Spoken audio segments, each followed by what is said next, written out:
Hey y'all, hey. Welcome to Unicorn Straight No Chaser main show. So this is the show where we give you what you have been waiting for, which is Tokyo's sex segment inside the box. And we also always discuss, first and foremost, mental health. Okay. So if you were here with us last Sunday, then you know that we are celebrating Autism Acceptance Month. We need to move past awareness. So I say Autism Acceptance Month, and we will be doing that the entire month of April. So this week, we are going to be discussing autism in the media. But first and foremost, I have my unicorns with me. Tokyo, if you want to go ahead and introduce yourself. Hey, sorry, y'all. I'm asleep. Okay, I'm just letting you know I'm tired. Okay, I'm gonna let y'all know now. Sleep. Okay, I had my crying niece tired. Okay, but everyone's favorite drink here, Tokyo Tea, here to bring y'all all things kinks and chaos. And Tony. Tony Baloney, the queen of talking shit. Tony had a little medicinal. Oh, no, I'm chilling. Wait, just put my sidekick back up there. My sidekick Sal is here. All right, the Robin to my Batman. This is the behind the scenes co-host. All right, and of course, I am Siren by Night, your queen of extra, your sultan of shenanigans, your diva of debauchery, and the official HBIC. Listen, and while she telling you how she sleep, if y'all was with me on Wednesday for the nightcap, y'all know I am sick. I have a cold. Y'all probably could hear it in my voice a little bit. I am still sick. I might have a fever. I'm not really sure. That's why I ain't got no damn clothes on, so don't judge me. But I am still here for you guys, all right? Just excuse the coughing. So as I stated before, later on in the show, we are going to get into our Inside the Box segment where Tokyo Tequilah will traumatize us with things that you thought you knew but didn't know about sex. But at first, we're going to start with the autism as depicted in the media, all right? So I wanted to discuss about how we view autism as a direct result of what we see on TV and what we see in the movies. Oftentimes they get it completely wrong. Okay. Uh, More so recently, they have tried to make amends and they've tried to get it right, and we will be discussing it. But it took a really long time for them to get it as such. So everybody remembers the movie Rain Man. Well, you know what? I can't speak for everybody, but there was a movie called Rain Man that starred Dustin Hoffman and Tom Cruise. It's pretty famous. People usually make references to it. It's about Tom Cruise. He was like a gambler, and he had an autistic savant brother. His parents passed away, and they left all the money to the savant brother. So, of course, Tom Cruise being a gambler, a bit of a con man, he has custody of his brother, and he's trying to get a larger cut of his inheritance. And of course, throughout the movie, they bond, and he looks at his brother differently. Blah blah blah, yakety smackety, the typical formula for a movie. But that movie did a huge disservice to autistic people because everyone thinks that autistic people are supposed to have some type of superpower. You're supposed to be able to throw like 5,000 pennies on the floor, and autistic person just look at them and be able to count and see how many it is without even thinking about it. And that's not the way that works. You know what I mean? If you didn't see last weekend's show, then you don't know that my daughter is autistic, and so that is why I'm very much a huge advocate of it.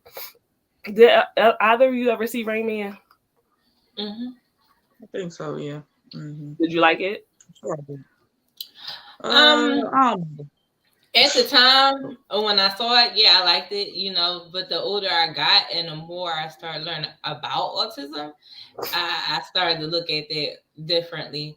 Just like I started, it's a couple movies out there just like Rain Man. Probably. You know what I'm saying? Radio. Well, Sal, Rain Man was out way before Radio. And in the movie Radio, that's the movie with Cuba Gooding Jr., for those who don't know. Cuba wasn't autistic. So that the character he was playing, he wasn't autistic. That's the other thing. People automatically equate a learning disability, mental retardation to you're autistic. That's not true. Mental retardation is completely separate. Learning disabilities are completely separate and independent from a diagnosis of being autistic. So we want to get rid of that stigma, okay? One thing does not automatically equate to the other, which is the reason why autistic people do not really like they don't like the word retarded, because people equate being retarded or mental retardation with being autistic, and that's not true. It's two separate diagnoses. Anyway, they have since then had many movies surrounding people who are supposed to be autistic, and like I said, they have made great strides in trying to get it correct. They even have a dating show, which I haven't really gotten into, but it's called Love on the Spectrum. I like it. You liked it? Did you see it? Yes. Yes. Tell me what you thought about it. I just really like it. Yes, a lot of people don't really want to watch it because there's no real people of color on there. Okay. But I think it takes place somewhere else, like England or something. It takes place somewhere. Yeah, I thought it was in the UK, right? I thought. Yeah. So, but it's very interesting to see how their perception of what love is. I think that's what interests me the most. They think of it in a very, some of them, I'm not gonna say all of them, actually a lot of them are very emotional. Like they want emotional connection, they want the sparks, they want, oh, I like him so much the first time I see him, that type of thing.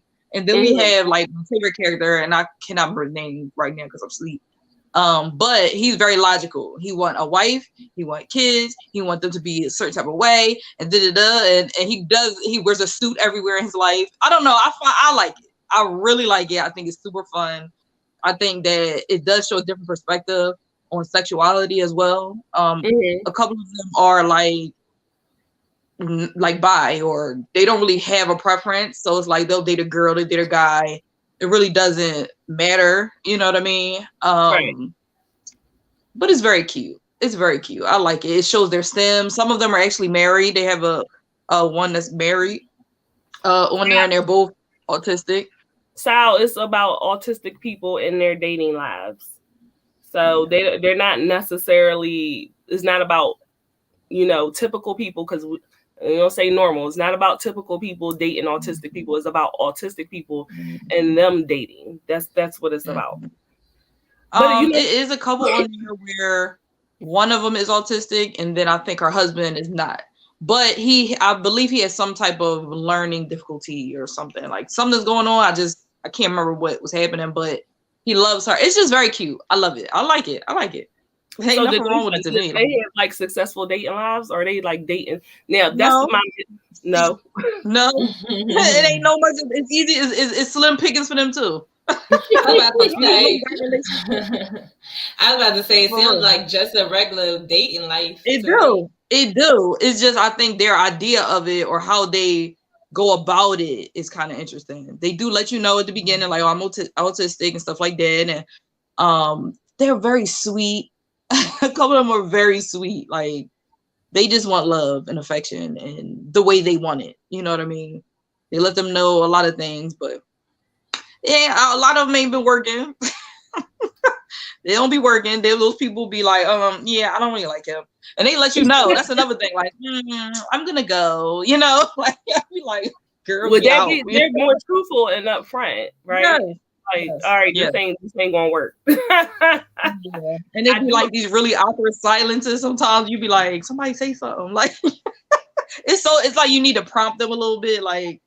And then there's some of them who like talk too much, and then the other person you could tell they kind of not following because you like talking too fast, and it's very interesting. I like it. I think you should try it. I think you should look at it. Yeah, I'll give it a watch. It's been my intention to watch it, because I always think about that for my daughter. Like, okay, when she gets older, and right now she can't even fathom the thought of. But what's really interesting to me? She has a lot of questions about LGBTQIA. Like a whole lot, and she's just like she told me she identifies as straight. My daughter is 11 for those who are watching. She's only 11, but for her, she doesn't really like boys, but she has a lot of questions, and she's like, I want you to write it down so I can understand. Like, she wants to understand what trans is and what pansexual is and bisexual is, and she has a lot of questions about it. But she watches like anime and anime type shows, so she most likely will watch things where is like a gay character, but she told me like, okay, I like gay people, but I identify as straight, but I want more information. Like RuPaul drag she loves drag. Yeah, she loves Drag Race. So she wants to know, like, are they gay? Are they trans? So she was confused as to whether or not they were trans or not. And I had to tell her, like, no, this is a job for them. So they don't live their lives. I mean, majority of them. There are some that are trans, but majority of them, no, they don't live their lives as a woman. They live their lives as a boy. They come, they do their job, and then they go back to living their life as a man. So that's been interesting. Because and then she asked me if I identified as straight, so then I had to explain to her what pansexual was, and I don't know. She didn't really say anything much. She just was like, write it down. She was like, write it down for me. I can't follow all that. Write it down, because I don't know if I'm be misspoken. Confuse me. I don't know. Well, I mean, Sal should get it from her mama, okay? But yeah, I find that autistic people are more fluid sexually, and is not as big of a deal to them to grasp the concept. Whereas typical people make it so it's so they can't understand it. I don't get it. Yeah. And my 11-year-old is just like, just write it down for me. And speaking of kids, they have actually tried to make it more palatable and easy for parents to have that discussion with their kids about autism and what an autistic person may possibly look like, with the Muppet Julia from Sesame Street. So that was a big deal that they brought her on. Julia is mostly nonverbal from what I've seen. My kids are too big for Sesame Street now, so I don't watch it like that, but I have seen a few things. And she's mostly nonverbal, but that is helping a lot of kids to understand what someone on a spectrum may look like. It's gotten mostly praise from the autism community.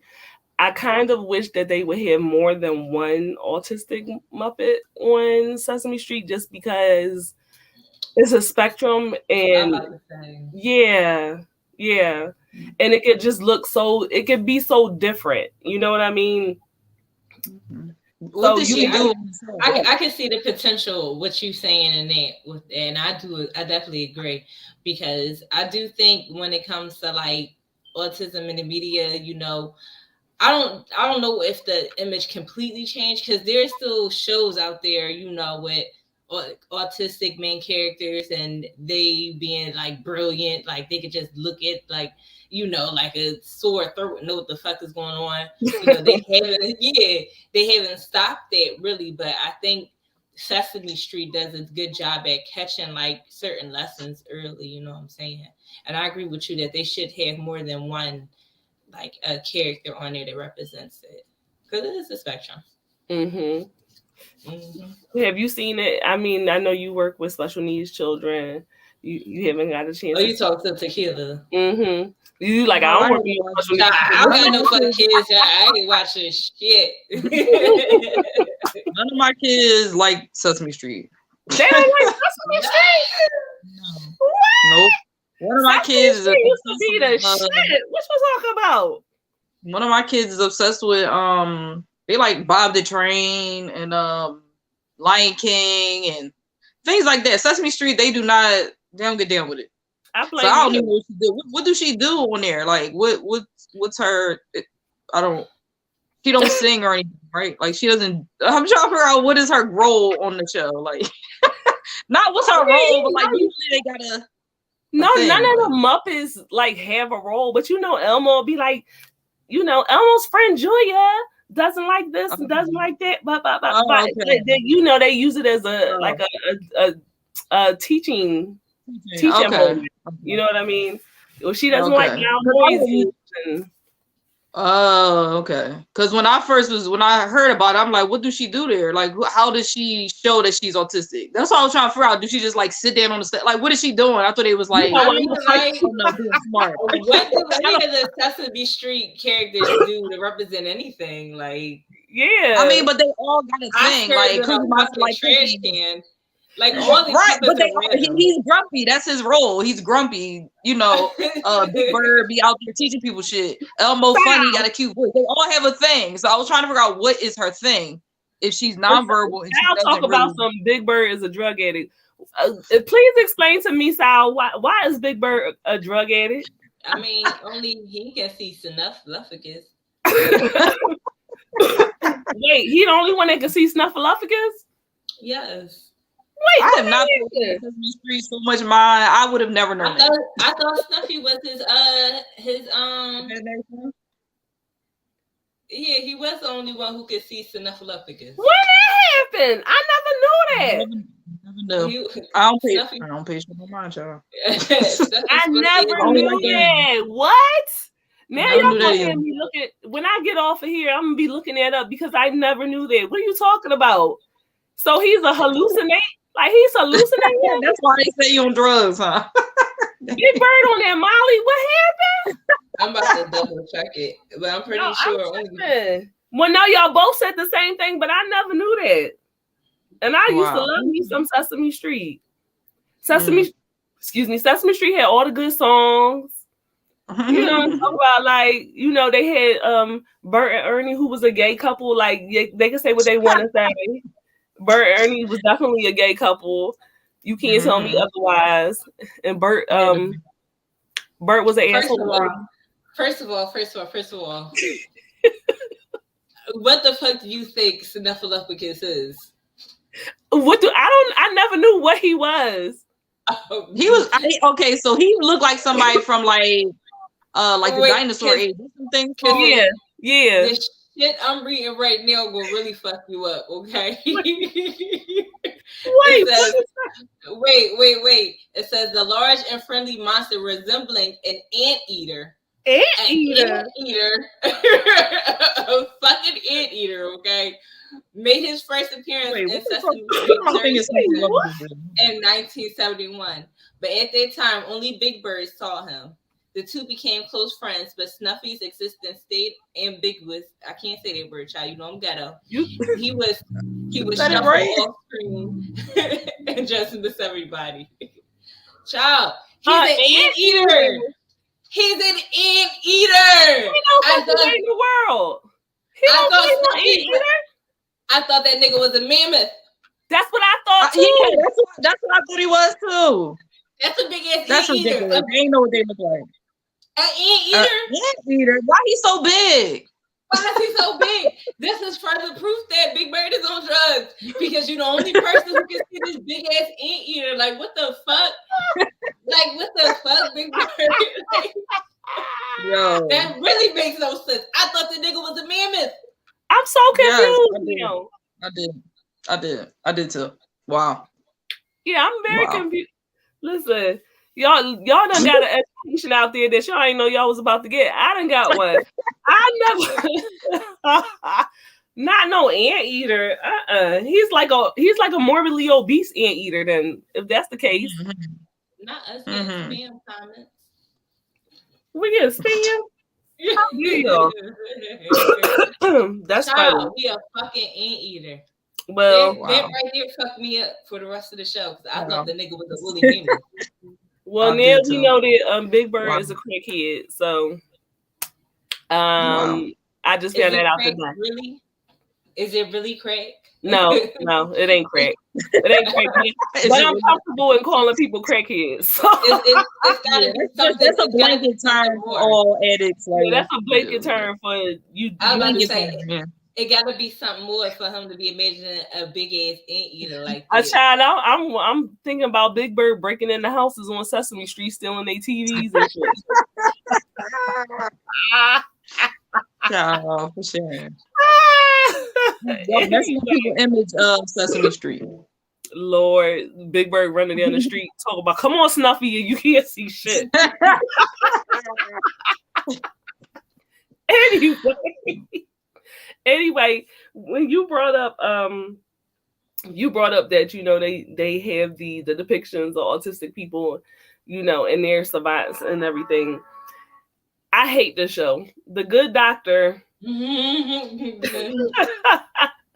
it's a shame because the actor that plays I the love the, him. the lead, oh, I love him so much. Like, if y'all ever seen The Bates Motel, he was so Love good him. on that show. He's an excellent actor, but I hate the fucking show because it definitely reinforces their stereotype. He on the show, he is this, top-notch doctor, but they don't get into how being autistic would actually impact his life. Him, going It's through beneficial school. to him. I'm sorry. Very beneficial. It seems very beneficial to him. Right, Like, it benefits like, him in all the ways that, yeah, it's a yeah, shame. it doesn't get into how that realistically would impact his life, and it's just like, oh, okay, well, you're autistic, you could be a doctor, you could be a neurosurgeon, and everything is going to go well for you. You're not going to have any issues. And I refuse to watch that show. I just absolutely refuse to watch it. I know that there's people that love the show. Many people in the autism community hate the show. But that gets into the whole thing where people don't pay attention to what autistic people like. We don't care what you like. This is going to make us money. This the depiction, whether or not is good for the community. We just going to put it out there. And also into the whole thing where they don't pick autistic people to actually play these roles. They get, and there's actually autistic actors that can play these roles, but you give it to someone who has no idea what it's like to live with this day to day. Now, the first show that I watched that I really liked and I thought was a good show was Atypical, that comes on Netflix, and they just had their final season. I haven't watched the rest of the season yet because I don't want to admit that the show not coming back on again. But that's the first show that I watched where I was just like, this actually is realistic. The actor, while he is not autistic, I felt like it did a good job of showing how someone that's older would navigate. Okay, I want to have sex, I want to date, I'm in high school, going to college. It showed just not what he deals with, but his family and how they navigated it, and that they weren't like the perfect autism family, even though that's not such a thing. But like the dad had left for a short amount of time because he couldn't deal with it. The mom thrust herself into doing everything for him, and she didn't really have a life, and she had an affair and all this stuff like that. It's a really, really good show. It's really balanced, and shows like, okay, listen, because people like to push this narrative like, okay, oh, your kid is autistic, you must be a super parent, and that's not the case at all. Hopefully you rise to the occasion and you do well by your child. But I can speak, especially for myself, that no, no, you don't always do that. A lot of times you fall very, very short. It is a trial and error.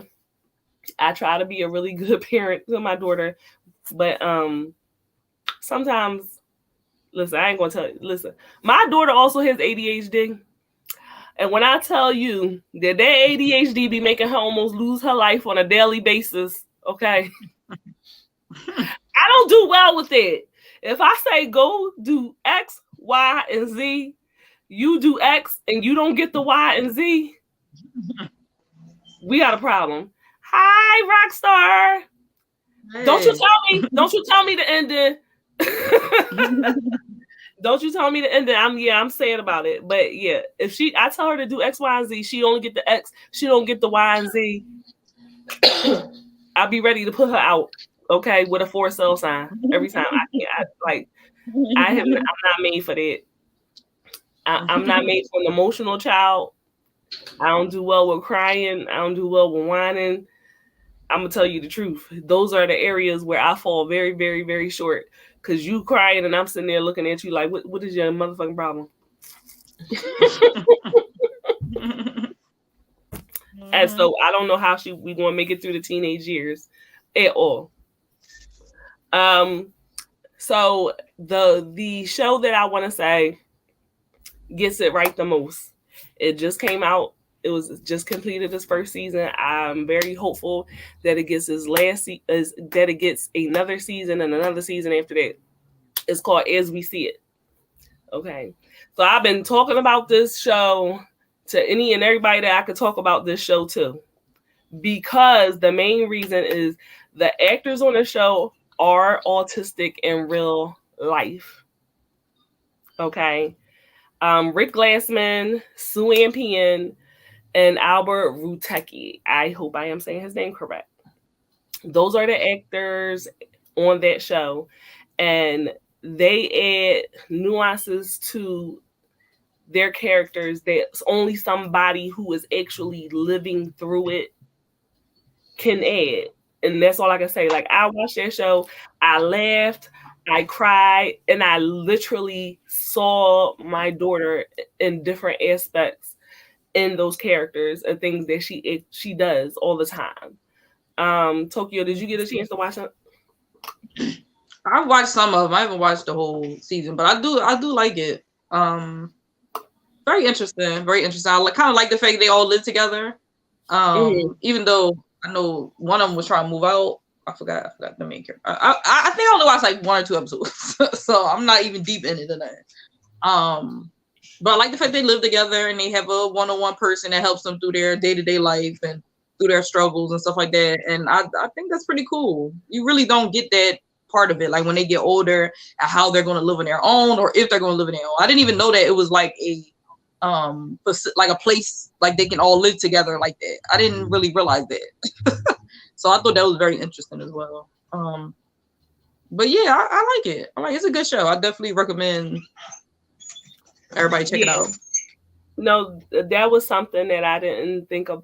I mean, I think about my daughter getting older, but like I think I said it on last episode. I was like, somebody asked me, do you think your daughter is going to be able to live by herself? And I had to really think about that, because in certain areas she does well, and then in other areas not so much. She'll wash the dishes, but you talk about cleaning your room, the dishes might sit in her room. The dishes might sit in her room for a month. Like, you know what I mean? Like, she needs those cues. There's other things like hygiene and stuff like that, or whatever, that she needs those cues. She won't necessarily take them on her own. And so there are places like that where they bring them together and, have a few people live together as roommates, and there is a one-on-one that comes in, oversees certain routines. And it made me think about that. And also this having, in particular, because girls and everything we talked about, if you notice, it was all boys, right? Rain Man, Atypical, it was boys, except for Julia, which that's the other thing I want to commend Sesame Street on, is that they had an autistic girl, because autistic girls are definitely sorely underrepresented in media. Is normally boys. So they have a girl there, and people forget about that. Autistic girls, they got to navigate having their period, growing breasts, having sex, not getting pregnant. They got a whole nother layer of things to navigate that boys do not. And so it was good. Savannah's only 11, but I let her watch the show. And she really, really liked the show. She was like, I liked it. I thought it was funny, None of it upset her, thank goodness. But she's probably not watching it from the same lens that I'm watching it. But there one episode where she had sex with the guy and then he didn't call her back, and she was like, you know, she worked at a fast food restaurant. Yeah. Oh, it's so funny. She's like, you fucked me. Like, imagine she being want in love so bad. Yeah, you imagine being in Wendy's and somebody just come out to the front when you picking up your burger and they're like, you fucked me. Like, I'm like, oh my God. Oh my God. Then her brother, she had to go get a plane. Her brother had to come get her and take her to get a Plan B, and like she had a whole meltdown. It was like, it was so sad. That part was funny when she was yelling at him, but then afterwards, it was just so sad because like people will take advantage of you. You know, I can't imagine me taking advantage of somebody like that and having sex with. Like, she was a virgin. She never had sex before. She was in her 20s, but she never had sex before. And anybody with half a goddamn brain could see, like, okay, I don't know what her diagnosis may be, but she clearly has to have one. And he took advantage of that. So, needless to say, that could have been a fetish of his too. What'd you say? I said that actually could have been a fetish of his. This is fetishes that you like to have sex with people who are on the spectrum or has some type of developmental disability and stuff like that. So it could have been that, but he probably was just an asshole. Well, in this case, he was just an asshole because the girl and the other girls in the fast food place was like, oh, you know, he tried to fuck everybody. So they tried to warn her, but of course, she's just thankful that somebody is paying her attention, you know. Yeah. But that could happen to anyone. So in the grand scheme of things, you look at it like, okay, you just had a normal situation. That's different for them. You know, it's more serious. It's more, you know. We want to say that as the normal thing, but how she views it is different from a typical person. Like how we view it is like, oh damn, I fucked up. I shouldn't have sex with that asshole. She looked at it like, you ruined my life. Why would you? You know, like she looked at it differently, especially because she craves it so much. So it's definitely a difference. And that's a shame. Her brother should knock the fucking head off. Her brother should have knocked his fucking head off. But she didn't want to date. She didn't want to date an autistic person. So she was like, I'm autistic, but I don't want to date an autistic person. But at the end, she did, you know, she does come around. But it was just like, but I find it to be like a thing too. Like I told you about this guy that I know that he's autistic and he act like he don't want to date autistic people. And I'm just like, wait, ain't you something? Like, what the fuck? You too good to date somebody that's just like you. Like, what the fuck? Like, I don't get that, but I guess vicariously, okay, if I'm dating somebody that's typical, then that makes me more typical too. Like, make me feel like I'm normal. Okay. That's the only thing I could think of. Yeah. I don't know. But I think I think, hey, listen, date somebody that understands you. That's all I'm saying. That's right. I agree with that. And I watched something on Facebook. It's a YouTube channel, but I swear to God, every time it's called something about a book, like their story or something like that. And it's actually one. Shut up. You know what? He gets on my nerves. Anyway, so on Facebook, it's a show that talks about how people grow up with developmental disabilities or they have some type of trauma or anything like that. So this particular story was about an autistic woman and her husband has ADHD. And he grew up, I think, in a household that has people who were mentally disabled and stuff like that. But they are married. They have like 3 children. Now all their children have issues, ADHD, autism, things like that. But to me, they are hilarious. Like and the woman who's autistic is Black. She's very colorful, very interesting. But I find it very fascinating because she talks about the relationship issues, how she has to mask most of the time. She has to go when she goes out places. She has to mask. She has to pretend she's very happy and excited and stuff like that. And then she come home with stems, like, oh, she does all her stems and everything. And the husband is more of a jokester. He's funny. He likes to play. She don't like to play. She don't understand why he always playing in her face, you know? So I found that the conversation that they have is so almost eye-opening. You know what I'm saying? Like how you dealing with your stems and your different type of things that's going on within your head, but you do have a partner who understands but still has his own personality. You know what I mean? So I kind of like the mixture of the two. Like, even though she's doing a lot of things to mask and be more social, she can come home and he understands that she's stemming and she need a moment. She needs to go somewhere and put her earphones on and stem in peace while he watches the kids, stuff like that. So I think that's very cool. Like, it's not as much dysfunction as you would think. It's a lot. She said it's a lot. Like, these kids drive her crazy. Like, they make too much noise and be making her mad. But I just like the fact that it's successful. You know what I mean? It's a successful special needs relationship with special needs children too. It got to be the loudest house in the world. No, you give me the information when you get a chance. Send me the information.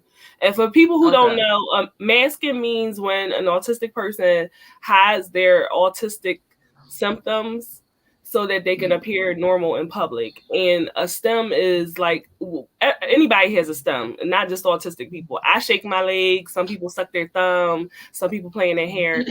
It's something that you do that is a comfort to you.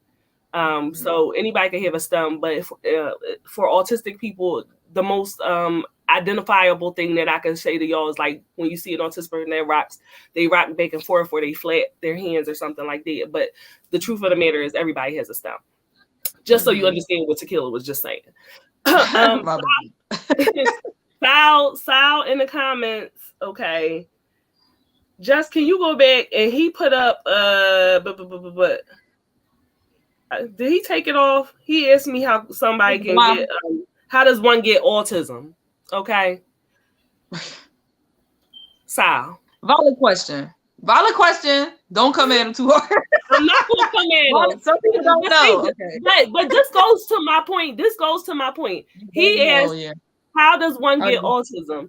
We have Autism Awareness Month every month. Right. People be wearing blue and shit. And people don't know shit. Don't nobody know shit. This is the shit I'm talking about. This is why I get mad at their whole lighted up blue campaign, because they don't teach people nothing. So to answer your question, nobody gets autism. Autism is not a disease, right? Autism is an intrinsic part of who a person is. Like, we are Black women, right? My daughter is an autistic person. That's why I use identity first language versus person first language, which person first language would be person with autism. My daughter has autism. She doesn't have autism. She is autistic. Anyway, she was born autistic. That's what happens. People who are autistic are born that way. That's just part of who they are. It is what it is. You can't catch it. So I hope that answers your question. Anyway, so like I said, I brought up numerous shows that depict autistic people. The latter shows Atypical, as we see it, Love on a Spectrum, things like that. I would encourage you, if you want to get a more realistic idea of what someone on the spectrum actually lives with on a daily basis, of, you have a loved one, you want to understand them better. Those are the type of shows that I would recommend you watch. Do not watch The Good Doctor, because you're going to be upset that your loved one is not a neurosurgeon, that he can't tie his hands behind his back and draw full pictures of you. Like that, that's not realistic. The truth of the matter is, about 60 to 70% of autistic people actually have a comorbid learning disability. Okay. So that means that in addition to, that's comorbid. In addition to them being autistic, they struggle with learning, like my daughter.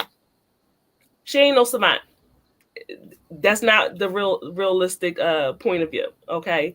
And I hate when people do that. They had something up on the Shade Room where the kid was drawing like the different types of fonts, and he was writing all the different types of fonts and the names, and you mimicking the fonts,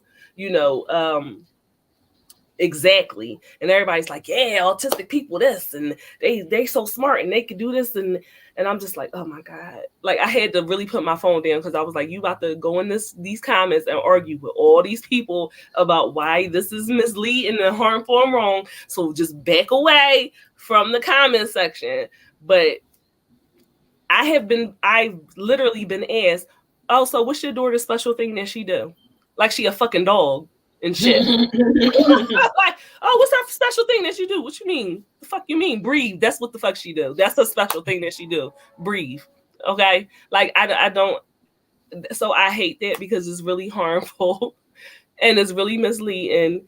And just, if you could put up the percentage of people that are actually savants that are autistic, is 1 in 10 people. 1 in 10. So yeah, y'all need to stop doing it. Okay? Stop it. It's harmful to people whose kids are struggling every day. Yeah, because you want their kids to do some kind of circus trick for you, and it ain't finna happen. So now that we have done our the more you know moment, we're gonna hand it on over to Tokyo so that she could traumatize us. My special skill. Sal, I'm not mad. Sal, wait, let me just clear that. Sal, I'm not mad at you. I'm not mad at you at all. I appreciate you asking the question. So, because there's some, if you ask the question, that means that there's 5 other people out there that was thinking the same thing. We cool. Mm-hmm. Go ahead, Tokyo. So this is inside the box. If you didn't know what the box is, yours might be dry like kitty litter. I was waiting for it. I was sipping. So anyway, today we're going to get into depilation. If I'm saying it wrong, just accept it. We're going to move on from it. That's all I'm saying. Depilation, aka hair removal fetish or shaving fetish, whatever you want to call it, is the removal of body hair. People get sexually aroused from the lack of body hair. Now, this fetish has many different forms. About three different forms. You can either get sexually aroused from the sight of being shaved.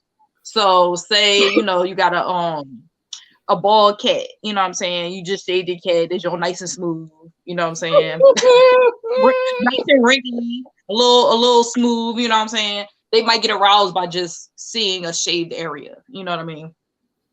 So the next one is the sight of someone actually shaving. So they do have, if y'all want to look it up, y'all can. It's y'all prerogative. They have ones where you see people actually like shaving their armpits. That's another area that they like. All those parts of your body that's like kind of like taboo, I guess you could say, they tend to get sexually aroused from. So shaving your pits, they have literally like porn videos of women with their arm up just going like this. Shaving their pits. And people probably a porn video? It's a porn, yes. It's a sexually arousing to these people. Yes, they get excited. I don't know about y'all, but I hate seeing a hairy armpit. It's so trifling looking to me. Is it like a subculture for like razor bumps or something? I mean, no, because like, if you into people who shave a lot, usually have bumps. Something, you know what I'm saying, would usually be something. I feel you. I mean, you know what? I would not be surprised. Like, damn, those razor bumps look nice and juicy. I feel like it's probably it. I mean, there's people out there that watch pimple popping videos. I watch pimple popping videos. I do too. I watch them. I do watch them. So I'm sure that there's a subsection that's like, you know what? I get a little turned on by this, So I'm sure. The third one is the act of someone shaving someone's body parts. So it surely is someone out there for everybody. Yep. So the third one is basically the person that gets aroused by doing the shaving. So some people use it as a form of foreplay. So they be like, come on, baby, get in this bed. Let me shave that cat. And that's part of their foreplay. They get themselves all hyped up by, the shaving cream and doing the scraping, the noise. So a lot of times this particular kink or fetish tends to overlap with other ones. It can overlap with like an olfactory fetish, which is basically like smells. So certain smells and stuff. So the smelling of shaving cream could get them aroused because it kind of means shaving is coming. So it kind of overlaps with other stuff. Now some people hate the smell of shaving cream, like the texture and all that. But if you're one of these subsections of hair removal fetish people, then you might actually like the shaving cream smell and the whole process of getting the stuff out and preparing. What about like waxing and stuff? You got people that like yes, to wax. so, yes, they do. Now, when it comes to waxing and things like that, depilation is used in BDSM for sadism, masochism, and also humiliation. So some people feel like, you know, they'll use waxing their pubes in their sensitive areas as sadism, like pain and pleasure type of thing. Ripping it Some off. of them like the feeling of the, So they're just ripping it off is like, yeah, right. It's a pain response, so they like it, and the person, the sadist, likes ripping it off because they're inflicting pain. So first of all, and once again, I don't talk about it every time because y'all don't force me to do this to my body. Y'all made me wet. Y'all made me wet, and I'll tell you right now, it ain't no way. And it's okay, not that bad.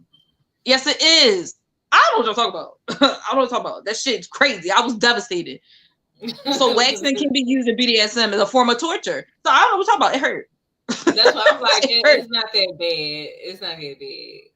I mean, if you're doing it properly waxing, then I guess it would hurt. Yeah. I don't know who you went to. I mean, they did the sugar wax. They had the sugar wax. That shit hurts. I mean, it could be, you know, it could be. Like I said, it can be used for a form of foreplay, get you aroused and things like that. Now, it's not a lot of information on psychology behind it. But it is some history behind it, which is gonna creep y'all out, and I'm gonna just creep us out, baby. Go ahead, do what you do. So, so shaving and hair removal from the body was practiced in Rome, the Middle East, Japan, China, India, and North Africa. Now, they practiced this mostly due to the fact that sex in these countries were practiced before puberty. So they were not growing hair. They was having sex with younger people. So therefore, they didn't have hair. So they became accustomed to that. And then once they got older and started having sex with grown folks, they would continue that practice of shaving, removing the hair and things like that because it gave them the. I know. But if you ever heard that saying, I ain't gonna say it out loud because it's Caucasians on here. But they do have that, you know, they like. Well, what's the saying there? Yeah, now I want to know. Shit. No. I ain't gonna say Caucasian. The thing I used to hear was Caucasian men like prepubescent looking boy bodies. So like they are attracted to the women. They ain't got no hair, that's scrawny, ain't got no body shape, stuff like that. That's what I had heard. I'm not saying it's true. Allegedly, that's what they had said back then to me. Anyway, that's the reason. That's the history behind why this was practiced back then, like where it started. It came from that particular instance, and to the point where seeing a woman with pubic hair almost gave them impotency. Like they could not get erect because that's not something that they were used to. You know what I mean? So they tend to just teach their children at a young age to shave before they even had to. They would. You and these teach them how to shave. Yes. So they would teach them how to shave at a very young age just because they wanted them to get used to doing that throughout their life because they thought that's what men liked or whatever. It's crazy. So that's the real reason why people walk around. See, that's why I don't wax. Because I said I don't want to look like a fucking 12-year-old little girl. Like I don't. Like, don't get me wrong. I don't have no full bush or nothing like that. But I don't need it to be just like bald. Like, that's I need you to know I'm wrong. Back in the day, I ain't even almost care. Like what you see, what you get, and that's just what's gonna be, and I don't fucking care. If you get something in the back of your throat, just cough it up, and we move on. Like that's how it was back then, when I was a young child. But now I don't like that on there. It is what it is. Sometimes it's bold, sometimes it's hairy. It's good regardless. You said it's not sexy if she Rick Ross. Full beard, full Sunni, right? Like for real though. She got a Philly beard and shit. You get this pussy how you get this fucking pussy. I feel you though. I feel you. Focus on the function. Focus on the function is what I'm saying, okay? I'm like, it's gonna be good. It's gonna be good regardless. Like what you talking about? Right. If we gotta kiss you with the Sunni beard, then you could kiss her. Okay. That shit gonna slip regardless whether it's bald or hairy. You gonna want some more. So I do want to say one last thing about this, right? So they used to have a practice where they used to pull out clusters of pubic hair from men, right? So back in the day in North Africa, it was actually an art to pull out clusters of pubic hair. It was said that during Moorish baths, a lady will perform they call it a sexual act, what I find funny. They perform a sexual act of pulling out pubic hair in clusters of men, which causes orgasm. And when I thought of that, I said, you know what? It got to be an art. It got to be a special skill that you put on your resume because, like, you came from it. Is it like a pressure point? Like, I was trying to figure out how they did it. Like, what was the procedure? I feel like they took tweezers and just pulled one at a time, and each one got more intense, and then it just like, oh God. So they were special ladies. They were special ladies that did this. So that was fascinating. I don't understand how you do that. Like what they got a grip of it and they like yanked it or some shit like that. I think so. I think it's like that. Yes. I don't know. I couldn't find the actual way to do it. You know what I'm saying? Like it just says remove clusters. So I'm assuming maybe they use like we wax. They must use something and just pull it out, and it just gives them some type of. It used to make some of them come. So I mean, it could easily just been masochists where they took pleasure in pain. It could have just been that, but I found it fascinating. You found it fascinating. Of course you would. So you let somebody rip the shit out of you? Like what? No, I'm not. That's not part of my ministry. I don't get down. I don't like it. Sal, to answer your question, yes, a Sunni beard, yeah, that's a Philly thing. Oh yeah, yes. That full Sunni Philly John beard. Yeah. Yes, definitely. So y'all can go and look up Depilation on XX whatever y'all watch wherever y'all get your local porn. Y'all can go in there and put Depilation porn, and you'll see. You're saying it wrong. I'm scared to put that. You said I'm saying it wrong. I think so. I it's like depilation because when I think about it, it's like depilation. I could be saying it wrong, but y'all. I mean, I'm not changing it. I'm gonna look it up. I'm gonna look it up. That's fine. But it's kind of funny. They be down there really waxing the balls. It's a whole thing.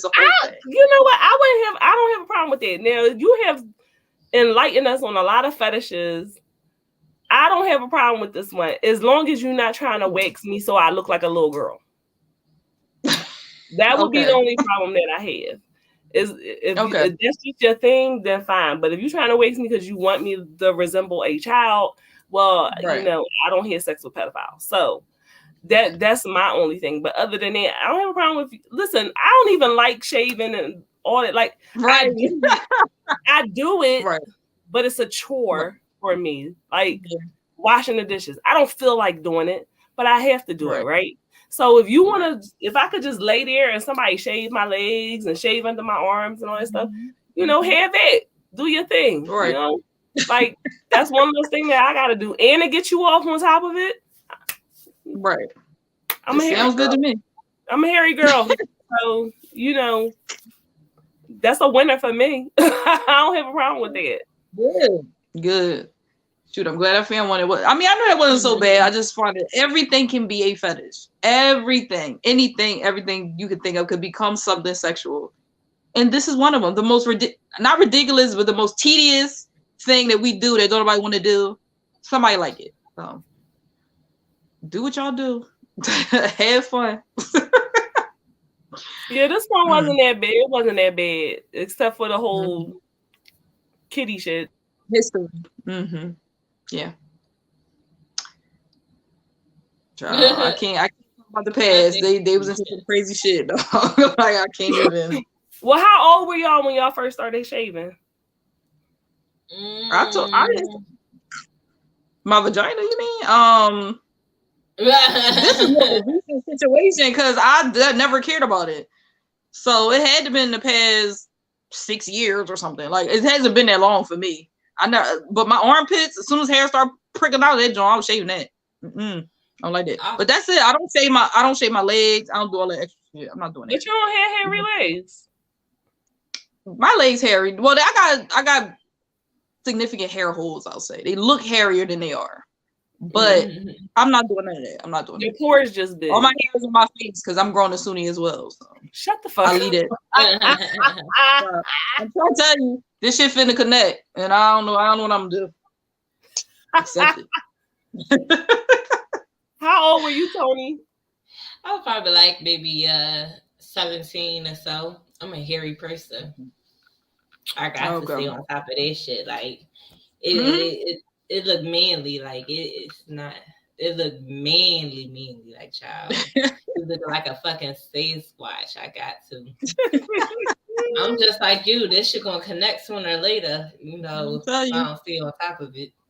Yeah, what the fuck is that? The older you get, that you just get a little hair here or there. Like, what is that about? Like, does that mean we all closer to being men than we really thought? Like, the testosterone. So I can legitimately tell people to suck my dick. Like, I started shaving earlier. Well, I didn't shave, but like cutting all the hair off and stuff. I was proficient with the scissors. I think I started doing it like 14 or something. Because I was fresh, y'all. So I had to get, a low cut seasoned with heat waves.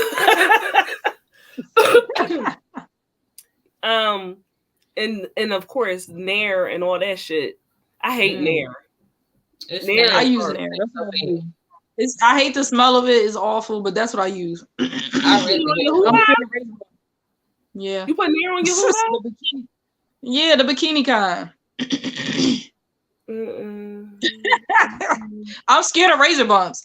That's my worst fear in life. I do a razor. I'm scared I'm just gonna get bumps. I mean, I get it, but also I'm afraid of hurting my cookie. Like, listen, I gave myself a chemical burn before. That shit bad. Yeah, that's what I was thinking. Like, you drop the Nair in the wrong place and it's over. That's it. One time. It took one time. I said, won't be again. You learn from your mistakes, I tell you that. For sure. For sure. I'd rather get away.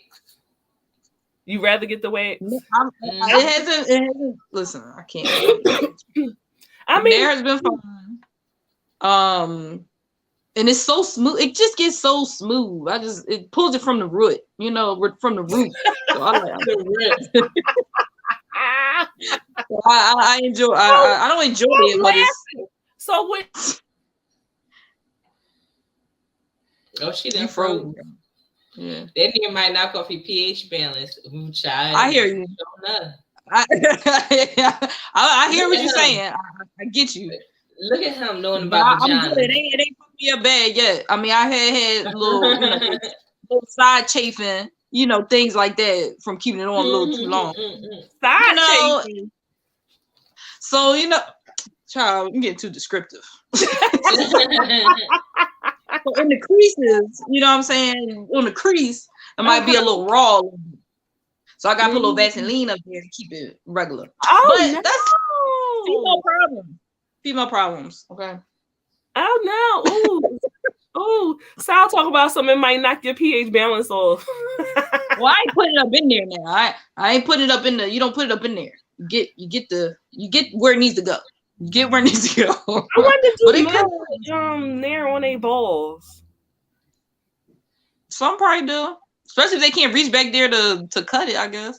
Probably put a Sal, do little y'all dab put back nair there. on y'all balls? That's what I Do want to y'all know. even shave? Do y'all care about manscaping? Is that a thing that y'all care about?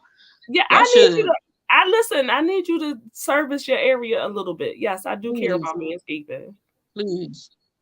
please do something with it. Nobody got time for Like that. it can't be. I can't be going over the river and through the woods. Like you said, some of us. Okay, so you got your balls are just smooth, like two hard-boiled eggs. See, that's weird to me. That's weird. Listen, it don't bother me none. Take all of it all. I don't care. I don't like body hair. I don't like it. It's not cute. I can deal with it, but I don't. I don't want to choke on it. I don't like chest hair. That shit is ugly. I'm a caveman. He's a caveman. I don't know. Then that's the over the river and through the woods. Then no. Then women that's the style. Keep the hair on you, sis. Y'all both be caving it up together, okay? I know, because then y'all should get intertwined and braid together or something. Like, fine. You ain't never been given a blowjob and then like you hair stuck in back of your throat. Mm-hmm. How you know what she's about to say? Her hand near her mouth. It seemed like so some hair gets stuck in the back of your throat. that shit fuck with you for a minute.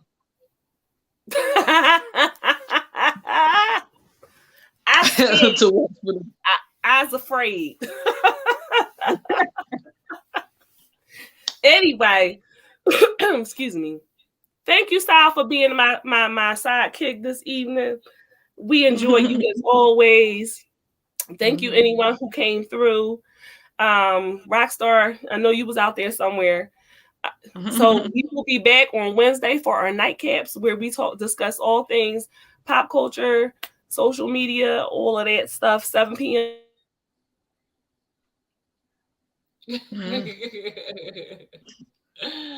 Girl. Yo, you want to make sure that you follow us. What y'all laughing at? Me freezing? You froze for like a whole time. I know. It's disrespectful. Thank you, Sal. Listen, Sal. Listen, this is why I love Sal. Yes. Y'all go ahead. Not McDonald's Wi-Fi. Files be disrespecting the fuck out of me, okay? I don't understand what the problem is. I pay good money for Files, but whatever. Anyway. Files